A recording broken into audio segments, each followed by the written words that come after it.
punish every terrorist and their backers.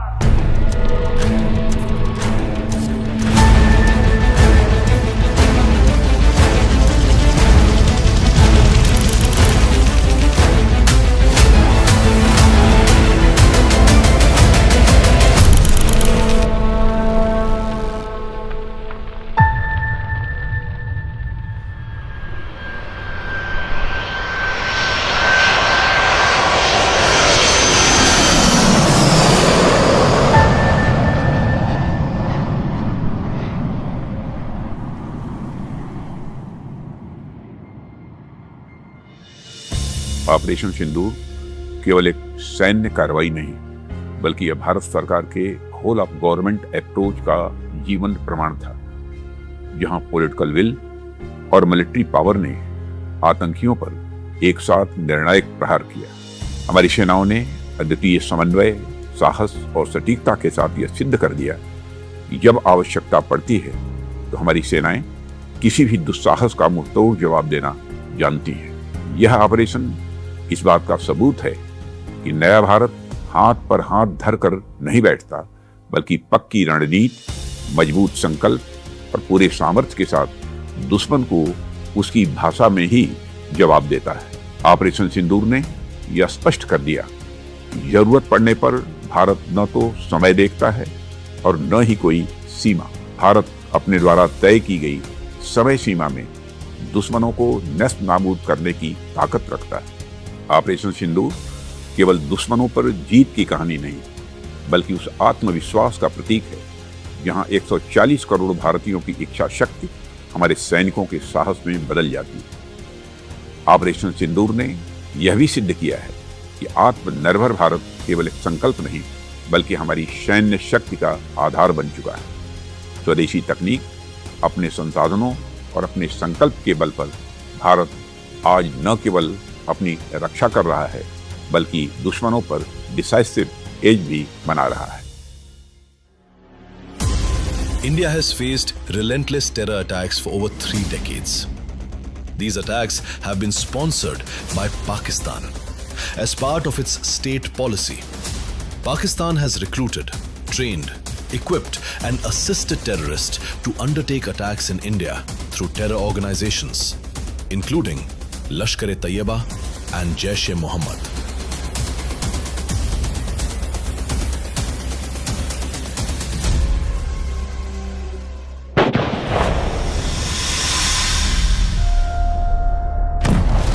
The Mumbai terror attacks of 2008 were a coordinated assault that struck India's financial capital, leading to loss of many innocent lives and damage to property. This is the face of terror. A 21-year-old boy from Pakistan. The attack was linked to Lashkar-e-Taiba, a group operating with impunity across the border in Pakistan. India submitted proof of Pakistan's involvement to the world, but the perpetrators linked to Pakistan stayed free. In 2016, the Pathankot Air Base was attacked. This was Pakistan targeting a strategic military installation, and the attack was executed by the Jaish-e-Mohammed, a proxy extension of the Pak Defence and Intelligence Establishment.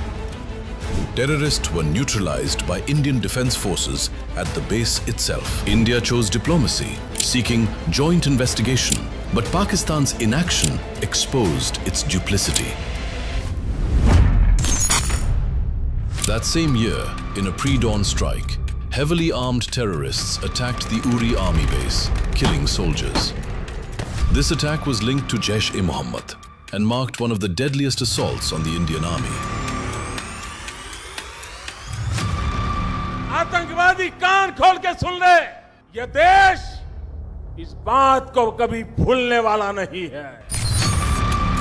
India retaliated with surgical strikes and destroyed terrorist camps. In 2019, Pulwama terrorist attack shook the nation. A suicide bomber rammed an explosive-laden vehicle into a convoy of security personnel, killing over 40 paramilitary personnel. Once again, Jaish-e-Mohammed claimed responsibility, reinforcing the persistent threat emanating from across the border. India responded by launching airstrikes on terror infrastructure at Balakot.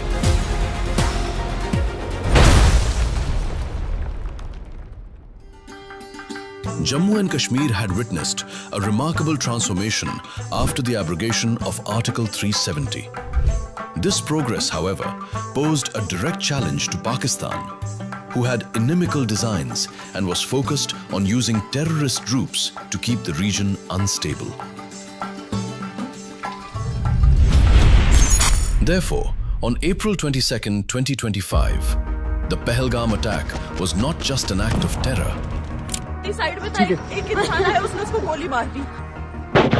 It was a calculated attempt to disrupt the peace and economic development that had returned to Jammu and Kashmir.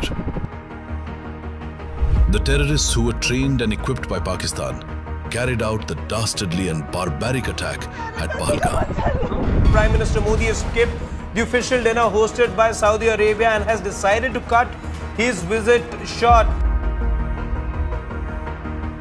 The attack was claimed by the Resistance Front, widely regarded as a proxy of Lashkar-e-Taiba. These terrorists were later neutralized by the Indian Defence Forces. Suleman उर्फे Faizal Afghan और जिब्रान 3 आतंकवादी operation Mahadev में मारे गए.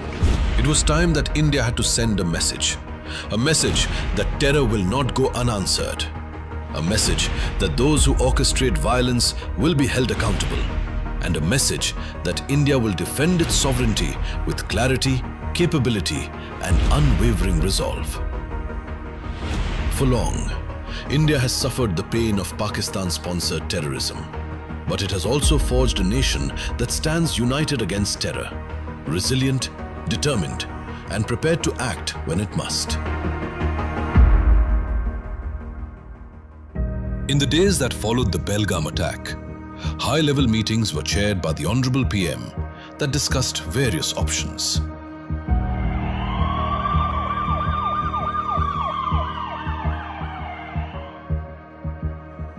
The Raksha Mantri and the National Security Advisor, in close consultation with Indian intelligence agencies and the Chiefs of Staff Committee, assessed the situation and charted the way ahead. Detailed deliberations followed. The guiding principle was unambiguous. Only terrorist infrastructure would be addressed. A large number of terror targets were considered, which were eventually narrowed down to 9. The Indian Defence Forces over the last few years have undertaken various exercises to enhance jointness, integration, and interoperability. These assisted when the moment of crisis arrived. Once the objectives were clearly defined, the execution framework was set. Commanders were given complete operational freedom, empowered to determine the intensity of response and to choose the time and place best suited for maximum effectiveness. हमने आतंकवादियों को मिट्टी में मिलाने के लिए भारत की सेनाओं को पूरी छूट दे दी.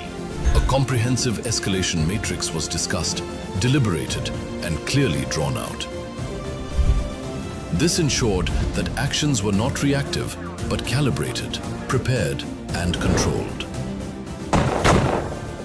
A system that combined political direction, intelligence inputs, and military capability into a single, coherent strategy. At the forefront were India's cyber and space capabilities. Even before kinetic actions commenced, cyber assets were actively employed to monitor Pakistan's critical systems. Simultaneously, space-based assets were repositioned to enable multiple revisits over areas of interest with the help of ISRO. India's intelligence agencies also sprang into action. At the heart of this integration was the Joint Operations Control Center, supported by a robust and secure joint communication architecture. Deployment of weapons such as the BrahMos and Akash missile systems reflected interoperability. Secure and integrated communication networks also enabled the establishment of a highly effective air defense grid, with indigenous equipment playing a major role. Logistics, the backbone of military success, operated with exceptional efficiency. Equipment and resources were moved seamlessly across vast distances in very short time frames. Operation Sindoor was, in every sense, a first-of-its-kind multi-domain operation. Traditional domains of land, sea and air were seamlessly integrated with emerging domains of cyber, space and cognitive warfare. Equally significant was the whole-of-nation approach that underpinned the operation, including civil defense and blackout drills. The Honorable Raksha Mantri galvanized the Ministry of Defense into a cohesive and highly responsive entity. Interdepartmental coordination ensured that the defense forces were fully supported, logistically, administratively, and operationally. He provided clear direction and leadership. आतंकवादियों और उनके आकाओं के लिए सरहद पार की जमीन भी सुरक्षित नहीं रह गई।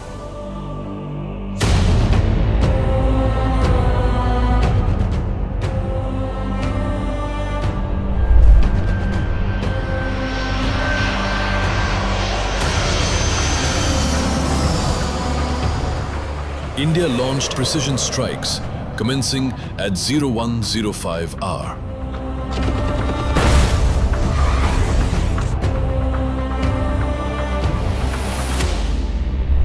Nine targets in Pakistan-occupied Jammu and Kashmir and Pakistan were hit.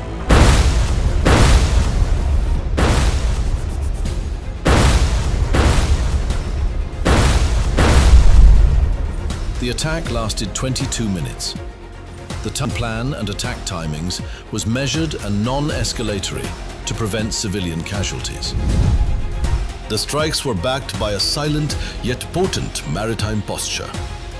The Indian Navy had pre-deployed its potent submarines and the carrier battle group to ensure total sea-based deterrence. On culmination of the strikes, Indian DGMO informed Pakistani DGMO that Operation Sindoor strikes have been undertaken against terror targets, and any retaliation by Pakistan would be considered as escalation and responded accordingly. India also offered to commence talks. Pakistan refused to talk and threatened India of military actions. The targets were chosen to seek justice for the numerous terror attacks undertaken by the LET and JEM and other terrorist organizations over the years, under the active guidance of the Pakistan military and intelligence apparatus.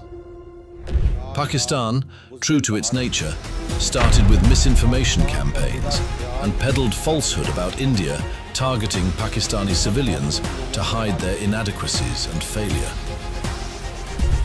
The Indian strikes were immensely successful and eliminated more than 100 terrorists, along with terror infrastructure.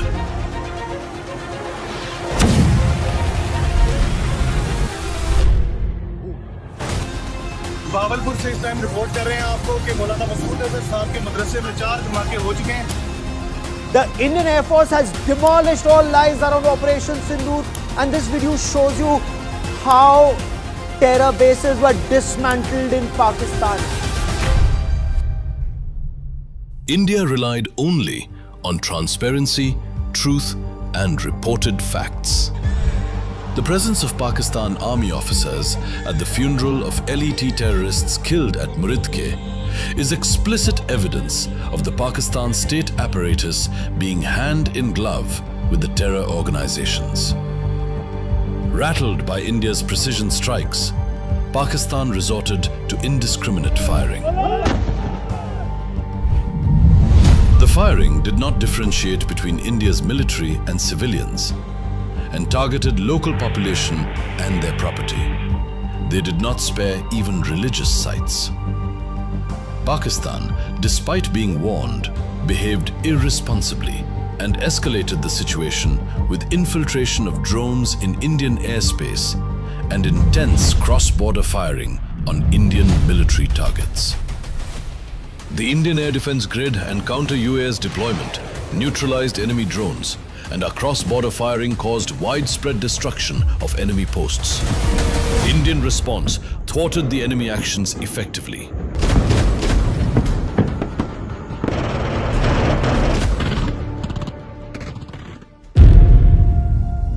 Pakistan was again given an opportunity to cease hostilities.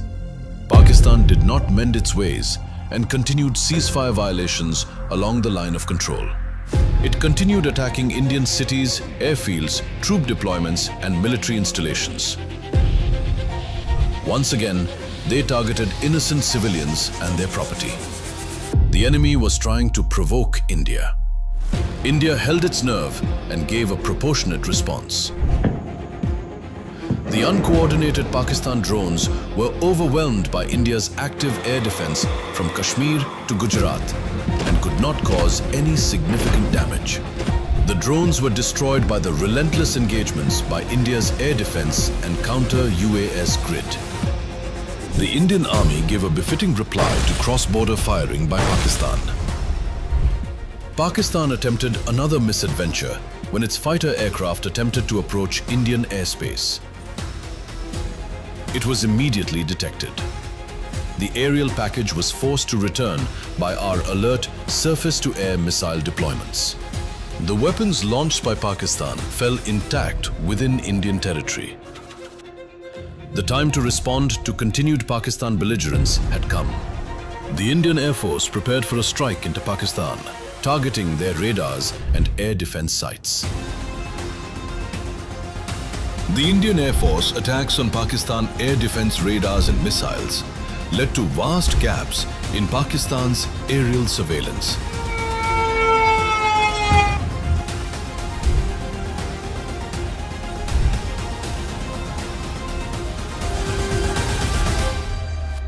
Pakistani drones continued with violation of Indian airspace.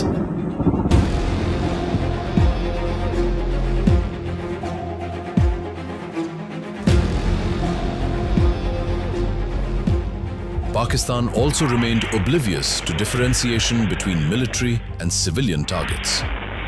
India responded appropriately and rationally. Indian Army and Border Security Force targeted the Pakistani bases and locations being used for cross-border firing.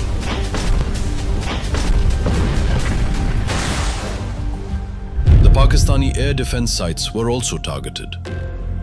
The Indian strategy was to create resistance-free corridors in the Pakistani airspace to assist future operations in case Pakistan did not cease hostilities. The loss of Pakistan's surveillance capability caused disarray in their assessment of the battle situation and response mechanism to the Indian Air Force attacks. Pakistan was left numb and blinded. The Indian Navy, along with Coast Guard, was maintaining its positions in Arabian Sea and ensured sea control. The reconnaissance aircraft, supported by space assets and intelligence networks, kept Pakistani ports under constant surveillance. India continued to dominate the escalatory ladder through a well-coordinated intelligence grid. Pakistan leadership was found peddling falsehoods and were constantly getting fact-checked by the world media. Meanwhile, it was revealed by Indian intelligence agencies that Pakistan was planning to launch Operation Bunyan and Marsoos against India. India started preparations for a retaliatory strike if Pakistan undertakes any escalatory operation. Pakistan launched missiles, rockets, drones, and air-to-surface missiles on Indian airfields. These missiles were successfully intercepted by Indian airfield air defense systems. Indian Air Force launched counter-strikes on Pakistan's important forward and depth bases, for which the corridors were cleared earlier. Indian Air Force targeted air bases of Noor Khan, Murid, Sargodha, Rafiki, Rahim Yar Khan, Jacobabad, Sakkar, and Bholari.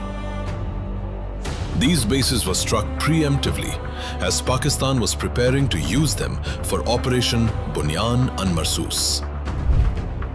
The strikes destroyed strategic assets like the airborne early warning and control aircraft, transport aircraft, UAVs, and large number of fighter jets.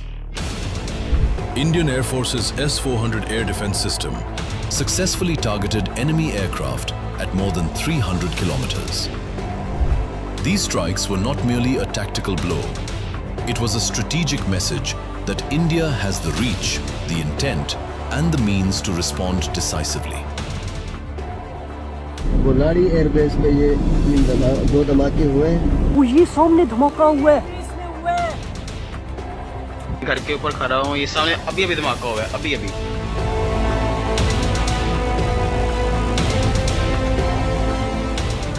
Pakistan was in shock and awe of the ferocity and effectiveness of the Indian attack. It could barely launch Operation Bunyan and Marsoos, and its failure is a fact acknowledged by the Pakistani Prime Minister. We decided to respond in a measured fashion to Indian aggression, but before that hour reached, India again launched missile attacks, BrahMos, and hit Pakistan's various provinces, including airport in Rawalpindi and other places. The Indian battlefield success finally forced Pakistan to mend its ways, and it requested India for cessation of hostilities and expressed their desire to initiate talks. As the air and land attacks by India raged, the Indian Navy's stealth destroyers and frigates were poised to strike the Makran coast and targets off Karachi. The imminent threat triggered a wave of panic within the Pakistani establishment. It once again requested for cessation of hostilities and commencement of talks. India agreed for cessation of hostilities with effect from 5 p.m. on 10 May. The Director General of Military Operations of Pakistan called the Director General of Military Operations of India at 15:35 hours earlier this afternoon. It was agreed between them that both sides would stop all firing and military action on land and in the air and sea with effect from 1700 hours Indian Standard Time today.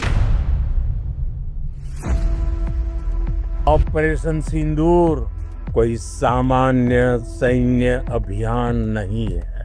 ये भारत की नीति, नियत और निर्णायक क्षमता की त्रिवेणी है।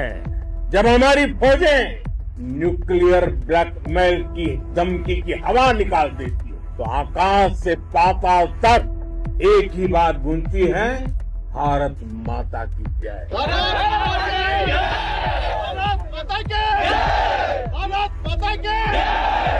We sent a message that our actions were against terrorists and not the Pakistan forces. There was exceptional coordination between the Army, Navy, Air Force and intelligence wing throughout the operations. This is a demonstration of tri-service operational synergy. India always believes in facts. It kept the media and international community informed of conduct of operations and grave Pakistani provocation. इस बार हम आगे की कार्रवाई करेंगे और कुछ ऐसी कार्रवाई करेंगे कि हो सकता है पाकिस्तान को सोचना पड़े कि उसे इतिहास में भूगोल में रहना है कि नहीं रहना। अगर उसे भूगोल में अपनी जगह बनानी है तो उसके लिए उसका देश जो टेररिज्म को स्पॉन्सर कर रहा है उसे रोकना पड़ेगा। The aggressive posturing and the immediate actions which we took, including deployment of carrier battle group in the northern Arabian Sea, forced the Pakistan Navy to remain either in their ports or airports or close to Makran coast. We were able to strike with precision, with minimal collateral, trying our best not to have any casualties from civilian side, and we were able to bring them to their knees in, actually speaking, one night of intensive operations. The success of India's indigenous equipment in Operation Sindoor established India as a major hub of defense equipment manufacturing and led to large-scale increase in export of India's indigenously manufactured defense equipment. Op Sindoor is different from all the wars India has fought up till now. The operation demonstrated the ability of Indian armed forces to conduct multi-domain operations, a capability created through jointness, integration, and capability building in the new domains of warfare. We dominated the enemy in all domains and dimensions of the conflict. Operation Sindoor also demonstrated superior situational awareness at every level of escalation. The battlefield transparency that the Indian forces achieved over each of its missions, their results, and what we denied to the enemy helped us to prevail on a winning note. Clear political directions, seamless coordination with other instruments of national power, and use of indigenous technologies and platforms helped us to achieve politico-military objectives identified for the conflict. A year on, Sindoor stands as a victory of facts over false narratives and professionalism over antagonism. When India decides, India delivers decisively, responsibly, and on its own terms.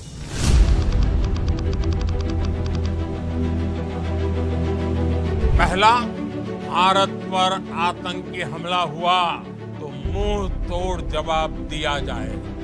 हम अपने तरीके से अपनी शर्तों पर जवाब देकर रहेंगे। हर उस जगह जाकर कठोर कार्रवाई करेंगे जहां से आतंकी जड़ें निकलती हैं। दूसरा, कोई भी न्यूक्लियर ब्लैकमेल भारत नहीं सहेगा। न्यूक्लियर ब्लैकमेल की आड़ में पनप रहे आतंकी ठिकानों पर भारत सटीक और निर्णायक प्रहार करेगा। तीसरा, हम आतंकी सरपरस्त सरकार और आतंक के आकाओं को अलग अलग नहीं देखेंगे। टेरर और टॉप एक साथ नहीं हो सकते। टेरर और ट्रेड एक साथ नहीं चल सकते। पानी और खून भी एक साथ नहीं बह सकता।